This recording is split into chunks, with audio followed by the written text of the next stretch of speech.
Hello అండి, welcome to Sri Sai foods.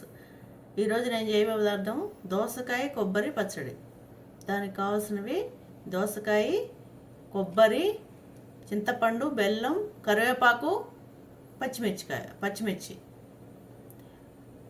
దోసకాయని చెక్కు తీసి సన్న ముక్కలు తరుక్కోవాలి. ఆ తర్వాత కొబ్బరి చిన్న ముక్కలు చేసుకుని మిక్సీ పట్టుకోవాలి. కొబ్బరి ముక్కలు, పచ్చిమిర్చి, కరివేపాకు, బెల్లం అన్నీ వేసి ఉప్పు, పసుపు వేసి మిక్సీ పట్టుకోవాలి. కొంచెం మిక్సీ అయిన తర్వాత దాంట్లో దోసకాయ గింజలు కూడా వేసుకుని మిక్సీ పట్టుకోవాలి మెత్తగా. ఆ పేస్ట్ అంతా దోసకాయ ముక్కల్లో కలిపేసుకోవాలి.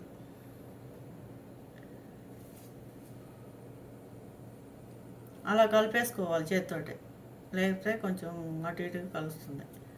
అందుకోసమని కలుపుకొని తర్వాత చిన్న బాండీ పెట్టుకుని దాంట్లో కొంచెం ఆయిల్ వేసుకుని పోపు దినుసులు వేసుకోవాలి. ఆవాలు, మెంతులు, జీలకర్ర, మినపప్పు, ఎండుమిర్చి, ఇంగువ అన్నీ వేసి పోపు వేసుకోవాలి. ఇంతే అండి, దోసకాయ కొబ్బరి పచ్చడి ready. Thank you. Please like, share and subscribe చేసుకోండి.